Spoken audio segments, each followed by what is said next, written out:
Álvaro Rivas levantó su copa de Ribera del Duero y sonrió como un hombre que ya había ganado. Frente a él, Claudia Salvatierra rozó el borde de su copa con la de él y susurró: por la firma de Isabel, por Faro Norte y por todo lo que por fin será nuestro. En aquella mesa privada de la cúpula de Serrano, en Madrid, no estaban celebrando amor. Estaban celebrando un plan para dejar a una esposa sin el control real de 62% de las acciones de la bodega que su padre había levantado durante más de 30 años. Álvaro llevaba semanas presionando a Isabel Aranda para que firmara un expediente de reestructuración de Bodegas Aranda del Duero. Él decía que era necesario para proteger los contratos con Alemania y abrir mercado en el norte de Europa. Lo que Isabel aún no debía saber, según él, era que aquella firma podía entregar el poder de voto a Faro Norte Capital, una sociedad vinculada al hermano de Claudia. Si una traición así estuviera brindando a sus espaldas, ¿usted qué haría? Suscríbase al canal y escriba en los comentarios si habría entrado a ese restaurante para enfrentarlos, o si habría esperado en silencio hasta tener cada prueba en la mano. Porque Isabel no eligió gritar, eligió comprobar. Claudia dejó la copa sobre la mesa y preguntó en voz baja: ¿y si mañana cambia de opinión? Álvaro soltó una risa breve. No lo hará. Isabel firma cuando cree que está salvando algo de su padre. Entonces el camarero apareció. Era un hombre mayor, de pelo canoso, con una pequeña bolsa de documentos color marfil entre las manos. No traía la cuenta, ni otra botella, ni el postre. La dejó junto al plato de Álvaro con una calma casi incómoda. Señor Rivas, dijo, esto lo han dejado para usted, de parte de su esposa. Álvaro no abrió la bolsa de inmediato. Primero vio el sello de un despacho de abogados de Madrid. Después, Claudia leyó la etiqueta y palideció. Teresa Valcárcel. Dentro había una demanda de divorcio, fotografías de hotel, el contrato de Faro Norte y una nota manuscrita de Isabel. Ya no firmo para confiar en ti. Ya ahora firmo para detenerte. Álvaro entendió que Isabel no estaba en casa esperando una llamada. Estaba 3 pasos por delante. Para entender cómo Isabel llegó a poner aquella bolsa de documentos sobre la mesa de Álvaro, había que volver 3 semanas atrás, a una mañana tranquila de octubre en su piso de Madrid. Eran las 8 menos cuarto. Álvaro ya se había marchado, dejando en el recibidor el olor de su colonia y una frase rápida sobre una reunión larga en Valladolid. Isabel recogió su chaqueta azul marino del respaldo de una silla para llevarla a la tintorería. Era una costumbre pequeña, de esas que en un matrimonio de 15 años nadie agradece porque parecen parte natural de la casa. Al meter la mano en el bolsillo interior, encontró un recibo doblado en 2. No pensó nada al principio. Lo abrió solo para comprobar si era de empresa. Entonces vio la cifra: 286 euros. 2 menús degustación, una botella reserva y un cargo por flores blancas en la cúpula de Serrano. Isabel se quedó quieta junto a la puerta. Aquel restaurante lo había mencionado ella varias veces para su aniversario. Álvaro siempre respondía lo mismo, que era caro, exagerado, un sitio para gente que necesitaba demostrar algo. Pero el recibo estaba ahí, con fecha del jueves anterior, la misma noche en que él le había dicho que cenaría con un distribuidor alemán en Valladolid. Lo primero que sintió no fue rabia, fue vergüenza por estar dudando. Durante unos minutos intentó salvarlo dentro de su cabeza. Tal vez era un cliente importante, tal vez había pagado él por error. Tal vez las flores eran parte del servicio del restaurante. Pero las explicaciones se le caían una a una. Subió al despacho, encendió el ordenador común y abrió el calendario familiar, buscando la fecha del recibo. En la pantalla todavía aparecían algunas sincronizaciones antiguas del correo de Álvaro. Isabel no entró en nada privado, solo siguió el rastro que el propio sistema dejaba visible. La reserva estaba allí. Mesa discreta, vino especial, flores blancas. Debajo, En una nota casi borrada del calendario de trabajo, leyó una frase incompleta que no tenía nada a ver con una cena romántica. Después de que ella firme, Valladolid será nuestro. Isabel dejó la mano sobre el ratón sin moverse. Aquellas palabras cambiaban todo. Ya no se trataba solo de otra mujer. Se trataba de una firma. Recordó entonces el expediente azul que Álvaro llevaba semanas dejando sobre la mesa del comedor. Cada vez que ella decía que quería revisarlo con calma, él sonreía y le repetía que era un trámite para proteger la bodega familiar. Isabel bajó la mirada hacia el recibo. Por primera vez en muchos años, la casa no le pareció silenciosa, le pareció vigilada. Y al fondo de esa sensación apareció una pregunta que ya no pudo apartar. ¿Qué estaba intentando hacer Álvaro con el nombre de su padre? Isabel no tocó el expediente azul aquella mañana. Lo dejó donde Álvaro lo había puesto, sobre la mesa del comedor, con el bolígrafo plateado encima, como una invitación tranquila. Pero ya no lo veía como un trámite. Lo veía como una trampa. Fue al despacho y cerró la puerta despacio, sin hacer ruido, aunque estaba sola en casa. Ese gesto le pareció absurdo y, al mismo tiempo, necesario. Había momentos en los que una persona se empieza a comportarse como si las paredes también escucharan. Abrió el cajón inferior del escritorio de Álvaro, buscando las facturas de la bodega. Encontró carpetas ordenadas por años, recibos de viajes, copias de contratos con distribuidores y una tarjeta de acceso a un hotel de Madrid metida dentro de un sobre blanco. La tarjeta no habría significado nada si no llevara impresa una fecha, el mismo jueves del recibo de la cúpula de Serrano. Isabel la dejó sobre la mesa, junto al recibo. Después encontró otra. Y luego una tercera, de un hotel cerca de la calle Serrano. Las tres correspondían a noches en las que Álvaro le había dicho que dormía en Valladolid por trabajo. No se permitió llorar. Todavía no. Encendió el portátil viejo de Álvaro, el que él había dejado casi abandonado desde que la empresa le entregó uno nuevo. No tuvo que adivinar ninguna contraseña.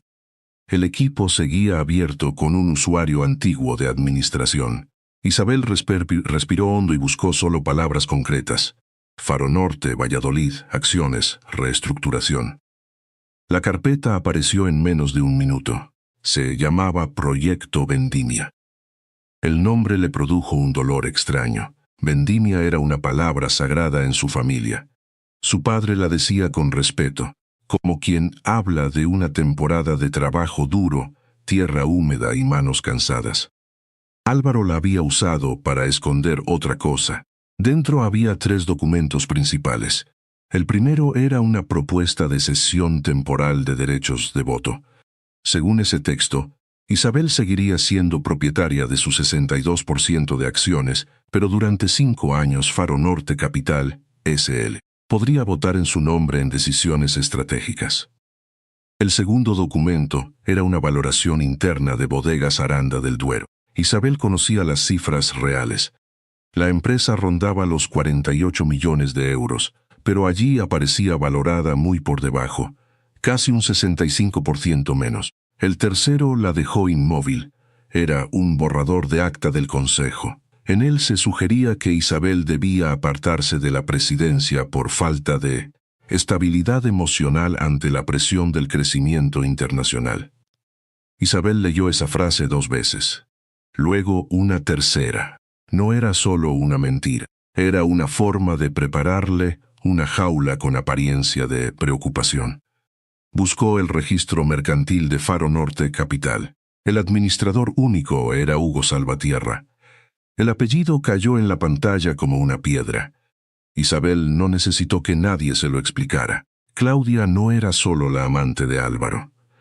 Su familia estaba dentro del plan. Entonces guardó copias de todo en un disco externo pequeño, negro, que su padre le había regalado años atrás para conservar fotos de las primeras vendimias. Al desconectarlo, vio un archivos más en la carpeta. No era un contrato, era una lista de nombres del consejo, con 3 marcados en rojo. Isabel abrió aquel último archivo con una cautela que ya no era curiosidad, sino instinto de defensa. En la pantalla apareció una lista de miembros del Consejo de Bodegas Aranda del Duero, 12 nombres. 3 de ellos marcados en rojo. Martín Echevarría, antiguo amigo de su padre.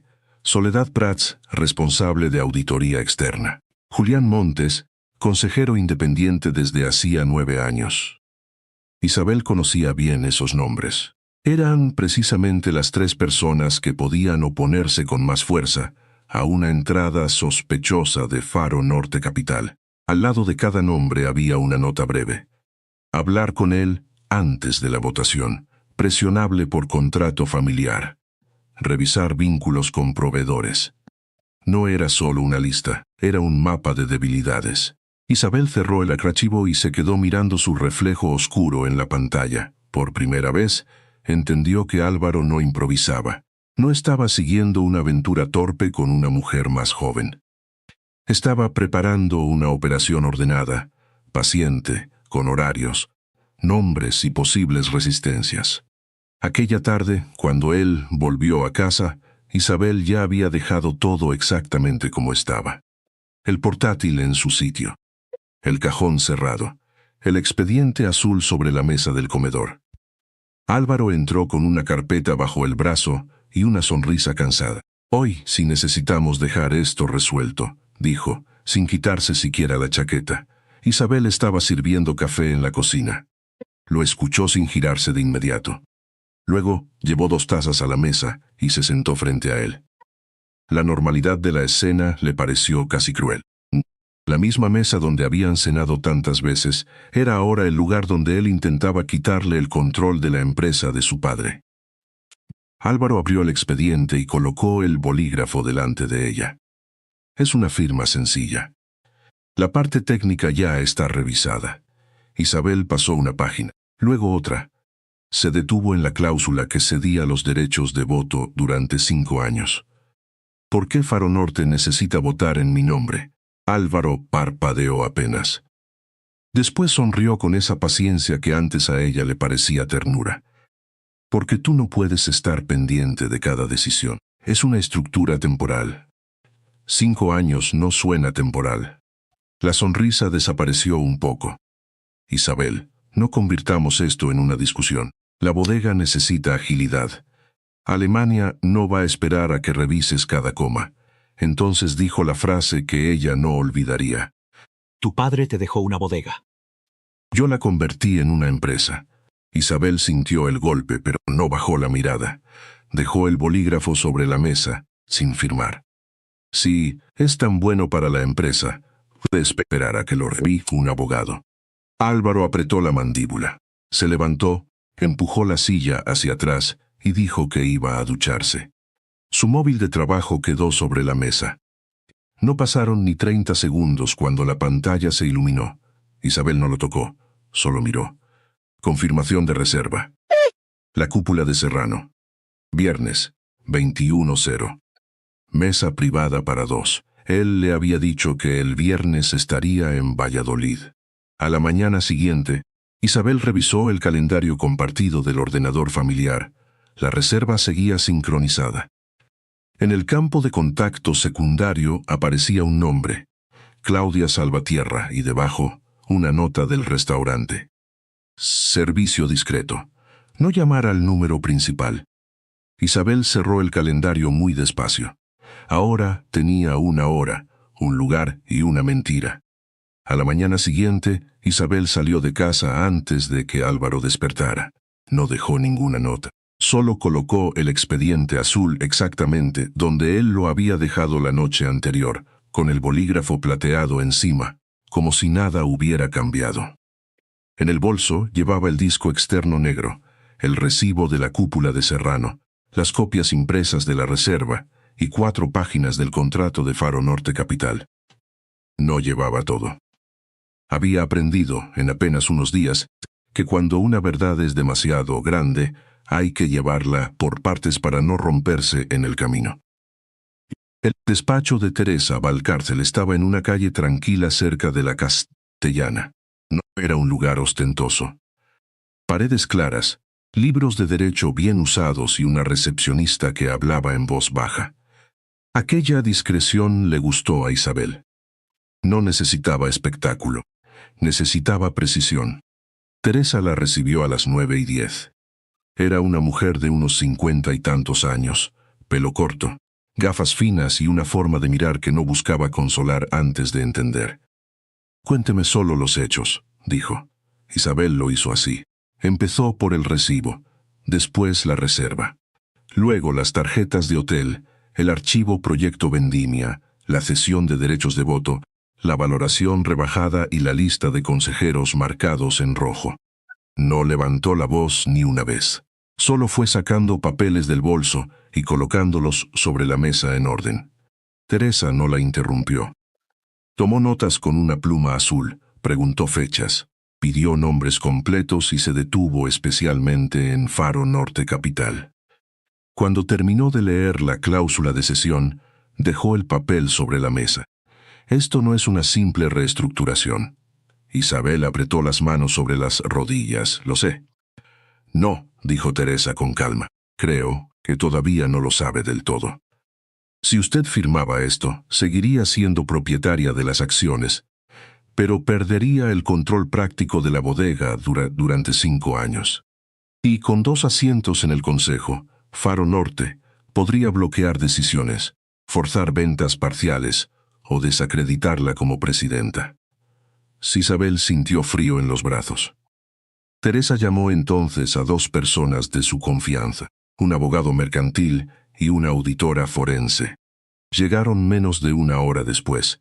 Durante casi 3 horas revisaron documentos, compararon fechas, marcaron párrafos y pidieron a Isabel que explique cómo Álvaro había presentado cada papel en casa. La auditora fue quien señaló el detalle más grave. La valoración no solo está baja. Está construida para justificar una entrada barata de Faro Norte. Alguien quería que la bodega pareciera débil. Después encontraron el borrador sobre la supuesta inestabilidad emocional de Isabel. Teresa se quitó las gafas. Su marido no solo quería divorciarse o tener una aventura. Quería dejarla fuera de su empresa con apariencia de preocupación legal. Isabel miró hacia la ventana. En la calle, la gente caminaba con cafés en la mano, como si fuera una mañana cualquiera. Para ella, en cambio, el suelo acababa de cambiar de lugar. Sacó entonces la confirmación de la reserva del viernes. Él cree que esa noche estaré en casa.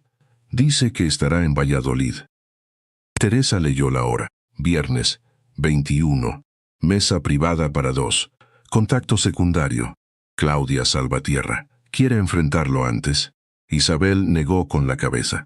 Si le aviso, cambiará el plan. Teresa asintió despacio. Entonces usaremos su propia cita. El plan nació allí, sin dramatismo. Un sobre pequeño, entregado por el restaurante a la mesa de Álvaro. Dentro irían la demanda de divorcio, las pruebas principales, la copia del contrato de Faro Norte y una comunicación formal indicando que cualquier contacto debía pasar por el despacho de Teresa.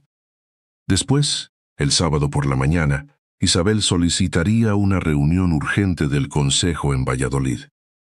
Teresa lo resumió con una frase serena. El viernes por la noche pierde el control de la mentira. El sábado por la mañana usted recupera el control de la empresa. Isabel firmó la autorización legal con una mano firme. Al salir del despacho, recibió un mensaje de Álvaro. Esta noche hablamos. Mañana necesito tu firma. Isabel guardó el móvil sin responder. Por primera vez, no sintió miedo al leerlo. Sintió que el reloj ya no corría contra ella, sino contra él. El viernes llegó con una normalidad casi ofensiva. Isabel pasó el día sin cambiar ningún gesto. Respondió correos de la bodega. Revisó un informe de exportación y comió sola una ensalada que apenas probó. A las 6 de la tarde, Álvaro la llamó desde el coche. «Saldré directo hacia Valladolid», dijo. «No me esperes despierta». Isabel miró por la ventana de su despacho en Madrid. La tarde caía sobre los edificios con una luz dorada y fría. «Ten cuidado en la carretera», respondió. Colgó sin añadir nada más. A las 8:20, Teresa Valcárcel le envió un mensaje breve. La bolsa está entregada. El encargado la guarda en su despacho. Mesa confirmada. Isabel leyó esas palabras 2 veces. Luego dejó el móvil boca abajo sobre la mesa. No sintió alivio. Sintió una calma extraña, como si todo dentro de ella hubiera dejado de pedir explicaciones. A las 9:05, Álvaro entró en la cúpula de Serrano con Claudia Salvatierra a su lado. Él llevaba el traje azul oscuro que Isabel le había regalado en Bilbao. Claudia vestía de rojo granate, con el pelo recogido y una seguridad que parecía ensayada. El camarero los condujo a una mesa privada, separada del resto por una mampara de madera clara y plantas altas. Álvaro pidió una botella especial de Ribera del Duero. No escogió cualquiera. Eligió una reserva de la propia tierra donde estaba la bodega Aranda, tal vez por arrogancia. Tal vez porque algunos hombres solo respetan los símbolos cuando creen que ya les pertenecen. Claudia levantó la copa cuando el vino fue servido. Por la firma de Isabel, dijo. Álvaro sonrió. Por Faro Norte, ella añadió casi en un susurro, y por todo lo que por fin será nuestro. Álvaro bebió despacio. Después, dejó la copa sobre la mesa y se inclinó hacia ella.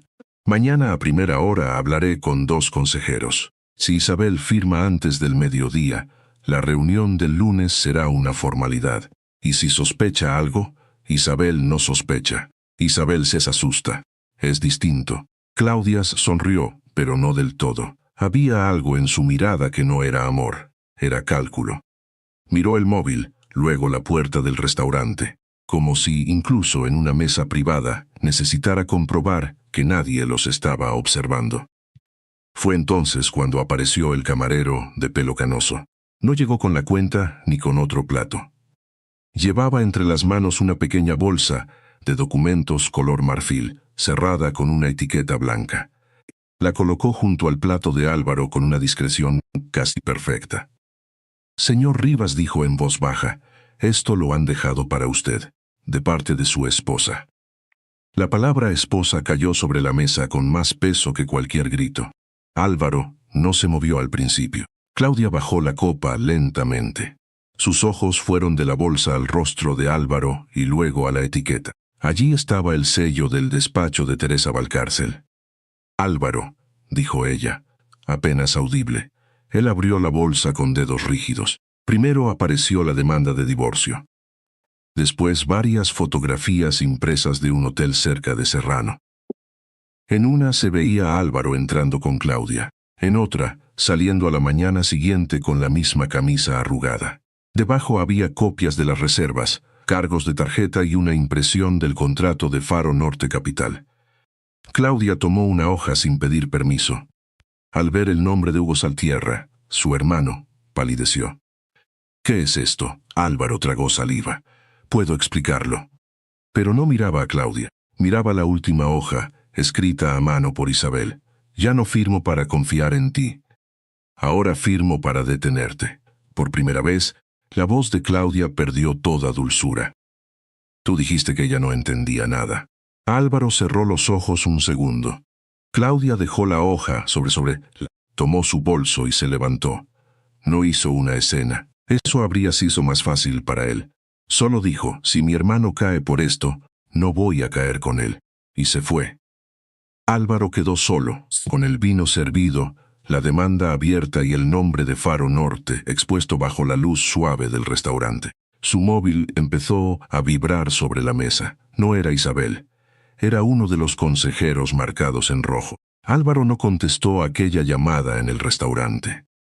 Miró el nombre de Martín Echevarría parpadeando en la pantalla y dejó que se apagara. Todavía tenía delante la demanda de divorcio, las fotografías y el contrato de Faro Norte, abierto por la página donde aparecía la firma pendiente de Isabel. Por primera vez entendió que no estaba perdiendo una discusión matrimonial. Estaba perdiendo el control de la empresa. A las 7:30 de la mañana siguiente, en Valladolid, las luces de la sala de juntas de Bodegas Aranda del Duero ya estaban encendidas. Fuera, Las viñas aparecían cubiertas por una niebla baja. Dentro, la mesa larga de roble estaba preparada con carpetas, botellas de agua y una pantalla encendida al fondo. Isabel llegó a las 7:45. No entró sola. A su lado iban Teresa Valcárcel, el abogado mercantil y la auditora forense, que había revisado los documentos. Isabel llevaba un traje claro y una carpeta de piel antigua que había pertenecido a su padre. No era un gesto teatral. Era la única carpeta en la que ella confiaba para llevar papeles importantes. Los consejeros fueron llegando en silencio. Algunos la saludaron con prudencia. Otros evitaron mirarla demasiado. La noticia de que había una reunión urgente un sábado por la mañana ya bastaba para llenar la sala de sospechas. Álvaro entró el último, a las 8:05. Tenía el pelo húmedo, como si se hubiera duchado con prisa, y la camisa mal abrochada en el cuello. Intentó sonreír, pero no le salió. Antes de empezar, dijo, dejando su móvil sobre la mesa, quiero dejar claro que Isabel está pasando por una situación personal delicada. Anoche hubo un malentendido grave y no deberíamos mezclar asuntos privados con decisiones estratégicas de la bodega. Isabel no respondió. Solo abrió su carpeta. Teresa pidió permiso para proyectar los documentos. Martín Echevarría, que presidía provisionalmente la reunión por antigüedad, asintió. La primera imagen en la pantalla fue el contrato de cesión de derechos de voto a Faro Norte Capital. Después apareció el registro mercantil de la sociedad. Nombre del administrador único: Hugo Salvatierra. Un murmullo pequeño recorrió la mesa. La auditora explicó con calma que la valoración usada en el expediente rebajaba el valor real de la bodega casi un 65%. No usó adjetivos, no hizo acusaciones. Solo mostró las cifras, los comparables de mercado, los contratos de exportación vigentes y los activos que habían sido omitidos. Luego llegó el borrador del acta, donde se sugería apartar a Isabel de la presidencia por supuesta inestabilidad emocional. Soledad Prats levantó la vista. ¿Quién redactó esto? Álvaro se movió en la silla. Era un borrador técnico. Nada aprobado. Teresa lo miró. ¿Un borrador técnico preparado antes de que la presidenta firmara la cesión de sus derechos? Él no contestó de inmediato. Ese silencio pesó más que una confesión. Isabel entonces mostró la lista de consejeros marcada en rojo. Los nombres aparecieron uno a uno. Martín, Soledad, Julián. Junto a ellos, notas sobre cómo neutralizar su oposición. Martín se quitó las gafas despacio. Álvaro, mi nombre está marcado aquí, y al lado dice que soy presionable por un contrato familiar. ¿También eso es un borrador técnico?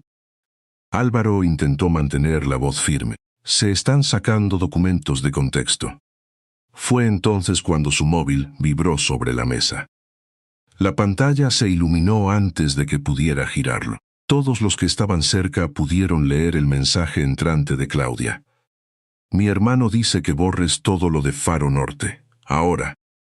Nadie habló. Álvaro puso la mano sobre el teléfono demasiado tarde. Isabel no necesitó decir nada. Teresa pidió que aquel mensaje quedara incorporado al acta de la reunión. La auditora anotó la hora exacta. Soledad cerró su carpeta con un golpe seco. La votación fue rápida. Álvaro quedó suspendido de cualquier función ejecutiva. Se bloquearon todas las operaciones vinculadas a Faro Norte. Claudia fue apartada de los proyectos de exportación y se ordenó una auditoría interna de los últimos 3 ejercicios. Cuando todo terminó, Isabel se puso de pie.